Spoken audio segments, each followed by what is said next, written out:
Hi friends, இப்போ என்ன பார்க்க போகிறோன்னா காலிஃப்ளவர் வந்து ஃப்ரை பண்ணிக்கலாம். இதை வந்து முதல்ல சுடு தண்ணியில் போட்டு எடுத்துக்கலாம். பூச்சிக்கெல்லாம் இருந்தால் போயிடும்.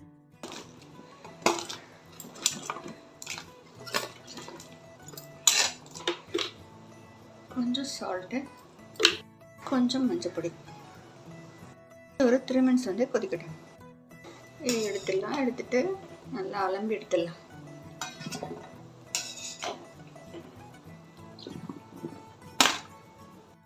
ரெண்டு வெங்காயம் எடுத்துக்கோங்க. 2 தக்காளி வந்து அரைச்சி எடுத்துக்கலாம். அதுக்கப்புறம் வந்து இஞ்சி பூண்டு பேஸ்ட்டு, கருவேப்பிலை, கொத்தமல்லி இருந்தால் எடுத்துக்கோங்க. மஞ்சள் பொடி, மிளகாய் பொடி, சால்ட்டு, அதுக்கப்புறம் வந்து சீரகப்பொடி கொஞ்சம் எடுத்துக்கோங்க. வானலியில் 3 டேபிள் ஸ்பூன் ஆயில் விட்டுக்கோங்க. கொஞ்சம் கடுகு, கொஞ்சம் சீரகம்,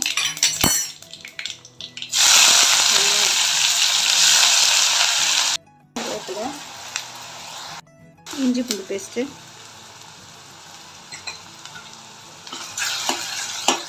தக்காளி அரைச்சது, மஞ்சள் பொடி, தனியா பொடி, கரம் மசாலா பொடி சேர்த்துக்கலாம். காஷ்மீரி மிளகாய் பொடி இருந்தால் கூட நீங்கள் சேர்த்துக்கோங்க. இது வந்து குழம்பு மிளகாய் பொடி. காரத்துக்கு எவ்வளோ தேவையோ சேர்த்துக்கலாம். நீங்கள் வந்து பச்சை பட்டாணி, உருளைக்கிழங்கு அது கூட சேர்த்துக்கலாம். சூப்பராக இருக்கும். காலிஃப்ளவரை சேர்த்துடலாம். கழுவி அலம்பி எடுத்துக்கோங்க. மிக்சியை வந்து அலம்பி விட்டுக்கலாம்.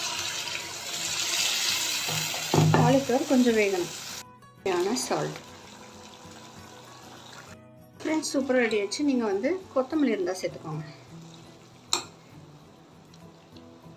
பாருங்கள் எவ்வளோ சூப்பராக இருக்குது. இதில் நீங்கள் பச்சை பட்டாணி இல்லைன்னா வந்து ஆலு, உருளைக்கிழங்கு சேர்த்திங்கன்னா இன்னும் சூப்பராக இருக்கும். செமி கிரேவியை கூட வச்சுக்கலாம். சூப்பராக இருக்குது பாருங்கள் ஃப்ரெண்ட்ஸ். கொஞ்சமாக ஆயில் விட்டு கருவேப்பிலை இதெல்லாம் சேர்த்துருங்க. சூப்பராக அருமையாக காலிஃப்ளவர் ஃப்ரை வந்து ரெடி ஆகிடுச்சு. நீங்களும் ட்ரை பண்ணி பாருங்கள். பிடிச்சி லைக் பண்ணுங்கள், சப்ஸ்கிரைப் பண்ணுங்கள் ஃப்ரெண்ட்ஸ். தேங்க்யூ.